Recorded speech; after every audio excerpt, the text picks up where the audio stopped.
So another year of Formula 1 is gone, and here we are trying to digest what in the hell we just witnessed. Because I mean, this season had everything. Well, almost everything. The only thing that was missing was Valtteri Bottas during the races. And I suppose in that regard, we need to look back and see who the winners and losers from this year were. Because we've had some extremes, shall we say. Although, before we start digging into this lot, we have to compartmentalize and just appreciate the season we had. We really don't know how lucky we were to have a season like this. We really should be grateful for what we had. In the same way that I'm grateful for Surfshark VPN for sponsoring this video. Our reliance on internet doings has been increasing tenfold lately. Streaming your favorite shows, keeping in touch with your loved ones thanks to this bloody pandemic, to our internet banking. All of this is done online nowadays, which in and of itself plays host to a whole world of issues. I mean, we like to think our information is safe, but as our online footprint increases, so does the need for proper security. Surfshark is a VPN service that protects your information by encrypting all the data that you send through the internet. Seriously, you want what you've been browsing to be exposed. And yeah, as a YouTuber saying that, the irony is not lost on me. Another great reason to use a VPN is because content from streaming services can be restricted based on what country you're in. So with Surfshark, you can negate that problem by simply changing your location. Not only is this good for people who want to keep up with their favorite shows, but it can be a critical tool for those who live in countries that like to censor the people for whatever their reasons may be. It ain't quite teleportation, but it's about as close as we're gonna get right now. So Surfshark are doing you all a favor here in the form of a holiday special offer. By using my link in the description and using the promo code JoshRevel, you can get Surfshark VPN for 83% off and 4 extra months for free, which means for something like a couple of bucks a month, you can be fully protected. Plus, you're gonna get those 4 free months, and don't pretend that you don't like free stuff. Surfshark offers a 30-day money-back guarantee as well, so give it a try, and if you don't like it, you can simply cancel your subscription, get your money back, and spend it on something else. So thank you to Surfshark VPN for sponsoring this video and being a great support throughout this year. But now's the time to dig into this lot. Now, before we go into the actual ratings, I want to first dish out a new annual accolade called the Manus of the Year Award. Now, this is given to a person or entity who has done the most to ruin the lives and experiences of every person who follows the sport. The first nominee is... hang on, let me get this.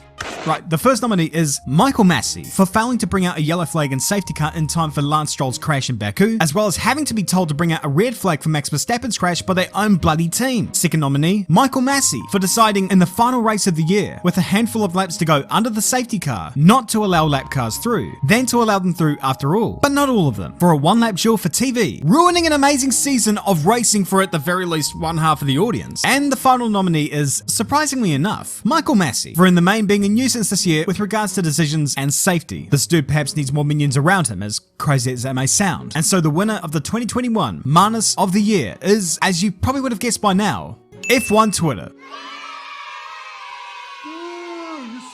A big round of applause to that cluster of people who ruined this championship and made life an absolute living hell for everyone who knows wheel. Anyway, most of you have been great and don't deserve that crap, so let's get on with the ratings. Now, we're going to do this in ascending order from the driver's standings this year. I'm not going to include Robert Kubica in this because you can't really judge off of 2 races compared to 21. But for the rubber fans out there, all you need to know is that dude did great. And that's all that matters. Right on. First up is Nikita Mazapin. Nah, I'm not saying this for the memes or the lols. It was a genuinely awful season, and hurt feelings aren't going to change my opinion. Anyway, now that he's gotten his D, we can switch gears across to Mick Schumacher. Mickster has always been a bit of a late bloomer, messing around for a year in the mid-pack before finding his form midway through the second year, becoming an indomitable force of nature. Some would say engine, but hearsay and conjecture until you see the telemetry. But this year, he's always had the edge over his teammate. Some would say that Mazepin isn't much of a teammate, but you play the hand you're dealt. And besides, he had beaten other cars around him in a car that was pretty damn rotten. When it comes to wrecking up his car, he has been a bit more adventurous than his teammate, but that is forgivable when you look at the subsequent performances. Not especially outstanding, but solid enough to get a midfield rating. Now, in the case for Antonio Giovinazzi, I can't say I'm holding back tears over this dude's departure, because I mean, if we're totally honest, half of us either forgot he was leaving Formula 1 or that he was even still in Formula 1. Sure, there's not a hell of a lot one can do with an alpha, and for a while, it looked like he was onto something. He had his teammate's number for a while this year, but honestly, his anonymity has been such that it's hard to come up with a defense with this guy. Yes, he won the qualifying war over Kimi, which is great, but he only had 3 points to show for it, and in the main, drowned against his teammate in the races. So, arrivederci, Italian Jesus. I guess you could say that Nicholas Latifi deserves some slack too. I mean, yeah, for one half of the audience, he is the new Timo Glock, but to those giving him you lot are in no position to take the moral high ground with how you lot act, capiche? Anyways, taking aside the Abu Dhabi deal, where his crash took away a sure victory for Sir Lewis, how has Latifi in the main fared this year? The answer, better than expected, although not a hell of a lot was expected. In saying that though, he's been competent enough this year to a point where in the latter half of the year, he began to outqualify his teammate a bit more than what we would have expected, and his racecraft has been fairly solid. Yeah, his points in Hungary were through blind luck, but he kept that Williams in third place long enough to make me question whether I was seeing it right, or if sleep cycle swings had finally swung me into the insanity range. While it wasn't a particularly great season, King Latifi is starting to quell a lot of doubt surrounding his name, although he's got a ways to go before people are gonna accept him out of that paid driver bracket. So much like his Alpha teammate, Kimi Räikkönen is now officially retired from Formula 1, and I don't know how to feel about that. I mean, yeah, we've just lost Iceman, but we aren't really talking about the same Kimi from them older years. We had morsels of it this year, but you never really got the sense that Alpha was being maxed. He scored the majority of the team's points this year, and he had his moments, although there were times such as in Styria where his brain went on walkabouts. In terms of the popularity contest, he's a winner every day of the week, ever since his debut, but his last year in Formula 1 was pretty forgettable. That doesn't mean to say though that this rating is a reflection of his career, but that is set in stone. It is legendary, and for it, we owe Kimi our thanks. Not that he'd care, but you know, it's a thought that counts. George Russell's year can best be summed up by what happened in the boat race at Spa. To put that Williams on the front row, ahead of the reigning champion in that Merc, damn nearly taking the pole ahead of Max Verstappen, was nothing short of incredible. This dude is a talent for the future, and one that may very well make an uncomfortable inter-team environment at Merc. But it ain't been totally brilliant for him, lest we not forget his Beyblading at Imola, and his relative drop-off compared to Latifi toward the latter half of the year. I guess you could say it's balanced out by the fact he found his way into Q2 and Q3 enough times this year, to a point where we no longer found it surprising. You could also say that he got his first career podium at Spa, but let's not even call that thing a race, alright? He also performed awesomely in Paul Ricard, and whenever he was on it, he well outdrove the car. It wasn't the worst car on the grid by any means, but it was hardly a Mercedes. All in all, a good season, but he'll now be going into the Lion's Den, and who bloody knows if he's going to stand up to the challenge of the greatest driver of his era. Now, Yuki. This dude debuted in Bahrain to a rapturous applause. The best rookie in years. Sure thing. For the first half of the year, his performances were rubbish, even if you account for the fact that this was his first year of Formula 1. Such was the case that his future was in doubt. But then around Turkey, I think, he started to turn things around, ever so slightly. Relative to his teammate Gaza, he was still a while down, but he finished it off nicely with a 4th place finish in Abu Dhabi, with a great move down the inside of Bottas, who defended his position like a dog on a rug. A great way to end the season, although with 7 million Red Bull Juniors waiting in the wings, next year is gonna be make or break for him. Make or break is not a part of Lance Stroll's vocabulary. He is a poster boy for job security, but as much as we like to give him shit about that, he did well this year. His qualifying is still a problem, but there's been more than enough times where he's run with his teammate and beaten him. Points don't exactly tell the whole story, especially given the potent mixture of Baku and Pirelli's interesting choice of compounds, shall we say? So relying on the point standings to prove your point is almost as bogus as his qualifying form, I suppose. But his teammate is not dropping him, and let's not start pretending that Seb is not worthy of that Formula 1 grid, you know? Anyways, not a bad year, but it could have been better. And I guess you could say the same with Seb. Now don't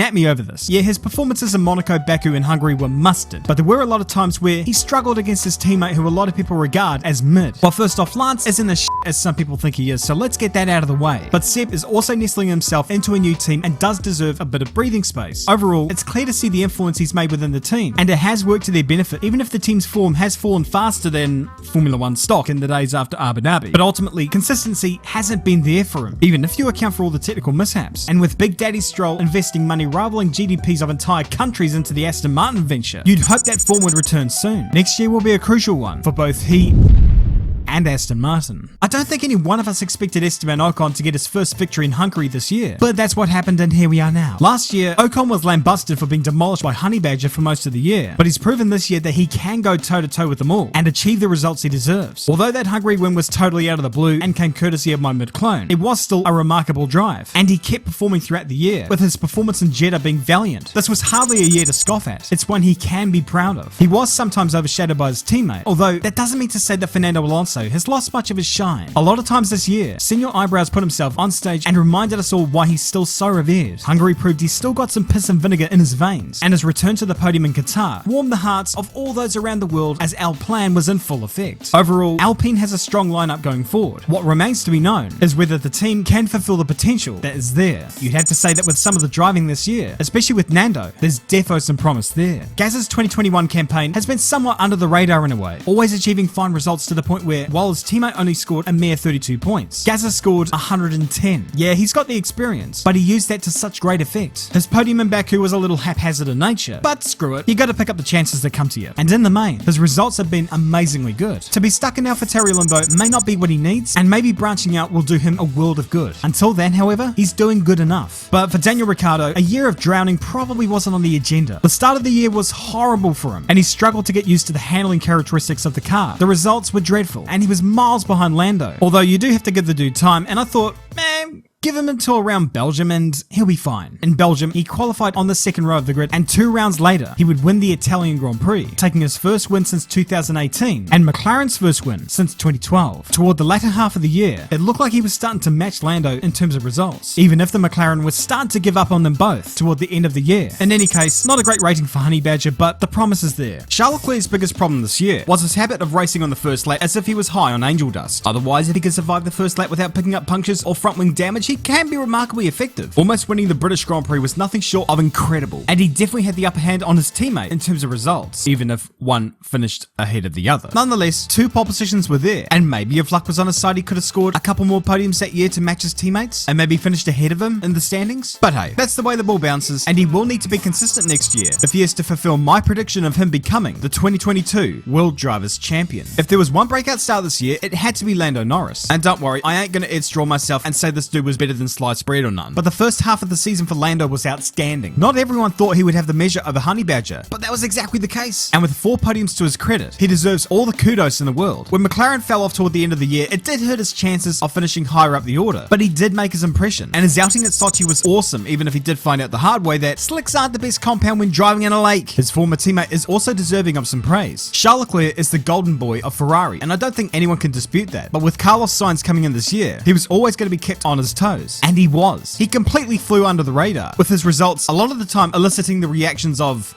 hang on, where the did you come from? 4 podiums this year, compared to Leclerc's 1, would have many believe he had the upper hand. Although, this doesn't tell the full story. Having said that, without wishing to get into it and to still preach Sainz's case, his remarkable consistency, as well as his speed throughout the year, has made his P5 finish in the standings all that much deserved. Ferrari arguably have the strongest lineup on the grid if you talk to someone from outside the British Isles. That was evident this year, and it's probably going to be even more so come 2022. Now, I try and remain impartial on this channel, but that is tricky with Checo, because he is my favourite driver. But even I can't deny that this year's been up and down for him. He's had some really good moments, but he has been on struggle street way too often, with his qualifying being of particular bloody concern. Sometimes he'd be running with Max, and other times he'd be drowning in the mid-pack, which in that Red Bull, he really shouldn't be doing. I mean, yeah, you could forgive these results when you remember that he's in a new team with a different philosophy, in a car with different handling characteristics than what he's used to, with a beast of a teammate to contend with. But he has got to be up there next year if there's going to be any hope of battling for the title against Ferrari and Mercedes. Meanwhile, Valtteri Bottas has got to be one of the most frustrating drivers in all of human history. On one hand, in qualifying mode, he turns into a beast and has the ability to beat his teammate. But once those lights go out and the racing resumes, it's almost as if a switch flips in his head and he goes from being that beast to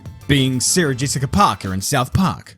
Or Jack Doohan in a math exam. Alas, while he did have 4 pole positions this year, he only had 1 win to show for it, while his teammate was out there performing Mission Impossible without the luxury of a wingman. I understand it sounds incredibly harsh for me to scold this man, but I just look at this guy in the same way that James Hunt looked at Thierry Boutsen. There is a perceptive lack of fight in his racecraft, and that is just beyond frustrating to watch. When it mattered most this year, he was not there. His claim to be one part of the best driver lineup of all time is a little sus when he can't even carry his teammates' bags. And hey, while I wish the best for him at Alpha, I'm f***ing glad he's making way for the Jude Law clone. Whew. Yeah, that got passionate. Now, you can talk about that incredible Merc power unit all you want. You could talk about how the Merc was the fastest car in the dog days. But let's curb that for a moment, because while Bottas drowned on dry land, Sir Lewis Hamilton put in one of his best years of racing to even make any of this a possibility. And that's saying a lot. I mean, yeah, we can't forget some of the mistakes he made this year, and he was extremely lucky to haul in some points at Imola after being a lap down after spinning out. But that's the nature of the game. Them's the rules, that's racing. What he did to pull himself back into contention, the drives he put in, were unbelievable. unbelievable. When you watch the sport long enough, you can see through a car's performance and realize the talent at work. Was the Merc the better car for the latter half of the year? Maybe it was. But with Hamilton at his peak in a car like that, it's literally unbeatable. To lose the championship like he did had to have been painful. But sometimes the luck of the draw don't swing your way. It doesn't mean for a second, however, that he doesn't deserve all the praise that he gets. And the same applies to the newest addition to the Hall of Champions, Max Verstappen. Whatever you have to say about the ending of the championship or about his interesting maneuvers, shall we call them, Max drove his heart out this year. And with Lewis at the peak of his powers, this probably would not have been possible with anyone else in that car. You could argue that had a tie not failed in Baku, that the crash not happened in Silverstone, or if Bottas grew a brain in Hungary, that he would have wrapped up the title already. But hey, I don't really want to spell it out for you all again, but I feel I have to. That's racing. Races such as in Paul Ricard, Aston, Zandvoort, and Monaco are prime examples of what he can do. He had his brain dead moments this year, but so did Lewis. That's part and parcel of the sport. No driver is perfect. More crucially, however, they had both pushed each other to their absolute zenith. And thus, we ended up with the amazing season we had. At least, it was amazing until that clusterfuck at the end, but hey, what's that saying again? Oh yeah, that's racing. Anyways, thank you all for watching. Drop a comment below, subscribe to the channel if you're awesome, and always remember, keep it respectful, be wholesome, don't be a Manus, and as always, I'll see you all later. And I really wish we could just stay. The time just keeps running.